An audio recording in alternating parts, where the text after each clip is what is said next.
ડોશી બુડીનો ધણી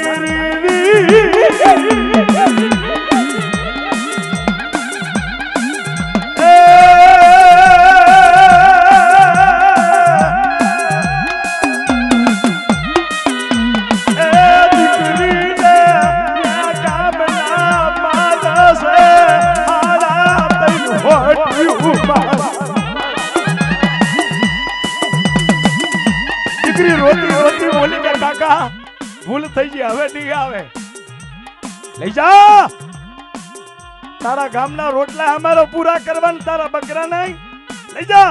પણ દીકરી તાતી કાકા બે હાથ જોડી નીકી કાકા હવે નહીં આવે. આ તો મારો ભાઈને તાવ ચડ્યો ને એટલે મારા બકરા આવી જાય લગે હવે પછી નહીં આવે કાકા. દીકરી તાથી લઈને બકરા લઈને હાલી પણ જ્યાં પોતાનો ભાઈ હતો ને ત્યાંગરી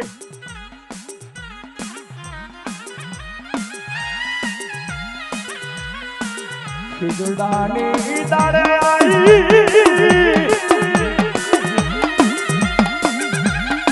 અરે મારા લાકડી બાપના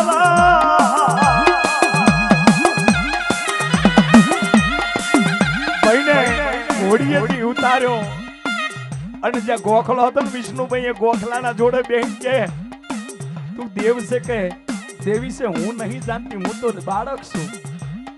પણ માં હું નબરાઈમાં છું. મારો બાપ મરી ગયો, મારી માં મરી ગઈ, હું નબરાઈમાં છું, હું ગરીબ છું. મરી ગોખલે બે હવાવાળી દેવી ગરીબ ના હોય.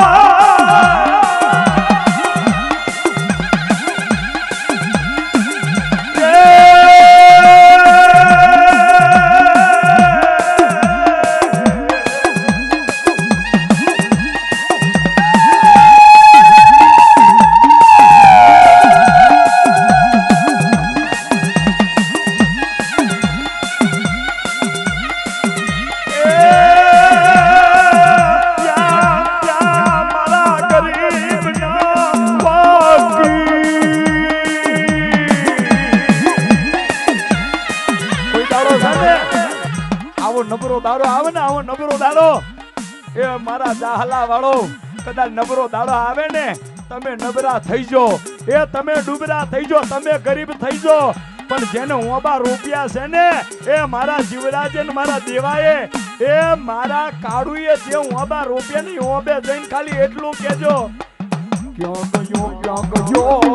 ગયો રે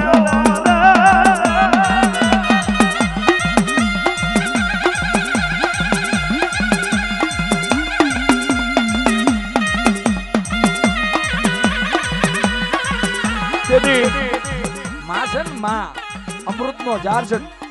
બેન છે ને બેન મઢે બેહીને કીધું કે હું ગરીબ છું પણ તું મઢે બેહવા મારી ગરીબ જો હામેલો બે મને હોટીએ મારી છે તું આડી ના પડે ને તા મઢ મે બેહું નકમું છે તારે. એમ કઈ ભાઈને લઈ 4-5 બકરા લઈને સાપરે જતી રહી. એ સાપરે જી ખરી ભાઈને ઘોડિયામાં હુડાયો. મેઘલી અંધારી રાત છે, આકાશની બાજુમાં ચોદરીઓ ભેળી થઈ ગઈ હોય પણ જેને હોટિયું મારી હોય અને હોટિયુંનું બળતરા ઉપડતી હોય ને એટલે દીકરી રોતી હોય.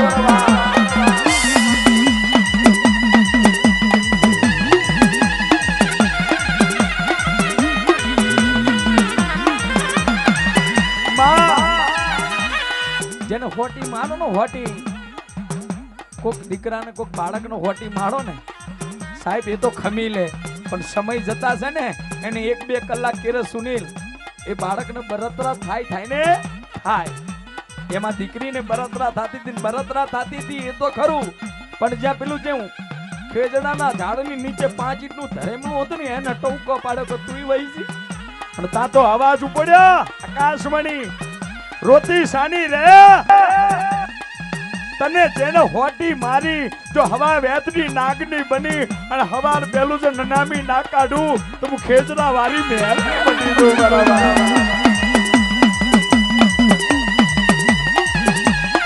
આવી રીતે ડંકોના શહેરની માલિપા હીરિયો લાસોડીને લઈને જતો.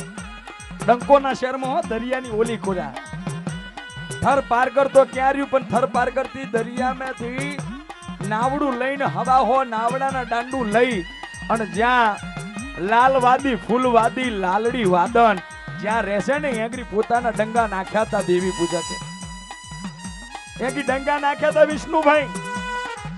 અને જે વખતે હિરિયાએ છે ને હિરિયાએ જે દાડે પોતાની મેલડી કીધું કે મારી મેલડી કાલ હું મરી જઈશ તો તારો દીવો કોણ કરશે? અને તે વખતે હિરિયાની મેલડી બોલી હતી કે મારા હિરિયા તારી લાસુડીને દીકરો તા આલુ પણ દીકરાના મુખ તારે નહીં જોવા મને, તું નહીં જોઈ શકે. તારા દીકરાને દીકરો તા આલીશ પણ તું દીકરાના મૂઢા નહીં જોઈ શકે. પણ જે વખતે મેલડીને આશી આવી ને તે વખતે લાસુડીની ઉંમર બહુ જાજી હતી યાર. 70-75 વર્ષની લાસુ હતી અને એના પેટે દીકરાની આશી આપી હતી. દીકરાની આશી તો આપી હતી પણ જેને પીડા ઉપડી ને બાળકની, દીકરાની પીડા ઉપડી ને બાળકની બહીને લાસુડીને તે દાડે હિરિયો છે ને એકલો જોપે ઉભો ઢાકલી લઈ અને પોતાની પારગડીને મેનુ મારતો તો ક્યાં વહી છે મારા બાપ.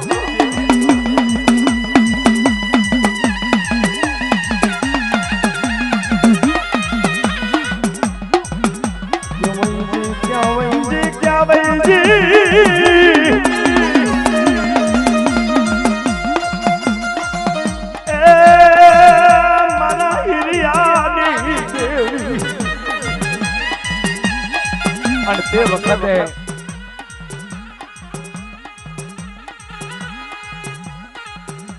લાસુડીને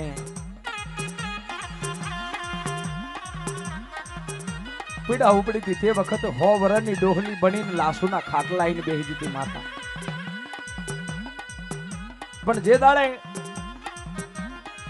લાસુને વિષ્ણુભાઈ પથ્થરનો પાડિયો બનાવ્યો તો લાલવાદી ફૂલવાદી લાલડી વાદન. અને તે વખતે પથ્થરનો પારિયો બનાવ્યો હતો ને તે વખતે હિરિયાને ભયું કહેવાયા હતા કે હિરિયા તારી લાસુડીને લાલવાદીએ મૂઠ લાખી છે. અને પથ્થરનો પારિયો બને તે વખતે હિરિયો જબરું રોયો તો.